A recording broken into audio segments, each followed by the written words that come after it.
시진핑 3기 미화 경쟁 끝까지 간다. 시험대 오른 한중 외교. 시진핑이 택한 대외 관계 인사들은 모두 득대 외교 최일선에서 뛰었다. 앞으로 한국에 대한 압박 강도를 높일 수 있다.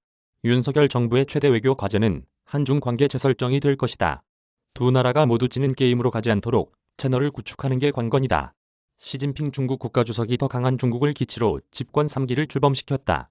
미중 패권 경쟁 파고가 거세지면서 앞으로 한중 관계에도 난관이 예상된다.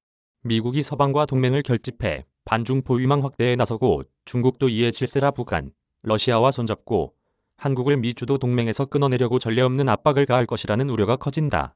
중국은 제20차 공산당 전국대표대회와 제20기 공산당 중앙위원회 1차 전체회의를 통해 영토 및 주권 등 핵심 이익을 지키고 미국과의 전략 경쟁에서 물러서지 않을 것임을 선언했다. 힘의 외교를 중시하는 시 주석은 미국의 주요 동맹 가운데 약한 고리인 한국을 흔들며 수시로 스트레스 테스트를 감행할 것으로 보인다. 김 소장은 24일 중국이 북한의 핵실험을 원치 않지만 미중 전략 경쟁보다 우선시하진 않을 것이라고 봤다. 미국 견제 지뢰 때 차원에서 전략적으로 핵 문제를 활용할 것이라는 견해다. 한반도 사드 배치 뒤에 이어지는 중국 전투기들의 방공식별 구역 침범, 한미연합훈련을 겨냥한 것으로 보이는 서해상 대규모 군사훈련의 강도 역시 크게 높아질 가능성이 크다. 김한권 국립외교원 교수도 중국의 대외 정책이나 미중 관계에서 의미 있는 변화가 나타날 가능성은 낮다며 한국은 구조적인 도전이 증가하는 상황을 맞게 될 것이라고 짚었다. 중국 공산당이 이번 당대회에서 서구식 모델과 다른 중국 특색 사회주의 체제의 우월성과 발전 가능성을 증명하겠다고 천명한 만큼 북중러 연대에 박차를 가하는 동시에 한국을 움직여 대북 제재 완화에 동참하라고 으름장을 놓을 수 있어 보인다. 특히 시 주석은 지난 16일 당대회 개막식 정치보고에서 우리는 대만에 대한 무력 사용 포기를 약속하지 않을 것이라며 미국의 반대에도 동일 전쟁 의지를 확고히 했다. 이런 상황에서 윤석열 정부가 워싱턴을 돕고자 사드 추가 배치 등 새 카드를 꺼내면 중국은 한국을 겨냥해 그간 보지 못한 전방위적 도발에 나선다는 전망이 다수다. 강 교수는 양안 문제와 인권 문제에 대한 한국의 행보를 두고 중국이 우려 섞인 메시지를 발신할 것이다. 이 과정이 강압적인 모습으로 드러날 수 있다고 말했다.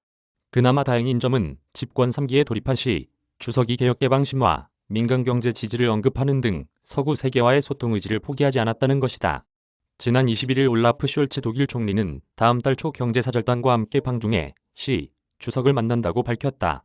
11월에 열리는 주요 20개국 정상회의나 아시아 태평양 경제협력체 정상회의에서 미중 정상 간 첫 대면 회담도 예상된다. 윤 대통령 역시 시 주석과의 정상회담을 성사시켜 적극적인 관계 구축에 나서야 한다는 주문이 나온다.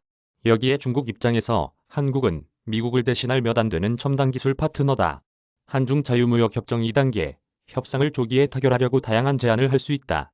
주재우 경희대 중국어학과 교수는 시 주석이 20차 당대회에서 독자 생존을 강조하면서도 외국과의 경제협력을 위한 개방도 견지한다고 밝혔다며 이는 식료품과 에너지, 자원의 안정적 확보를 위해 외국 기업과의 협력을 원한다는 의미라고 했다.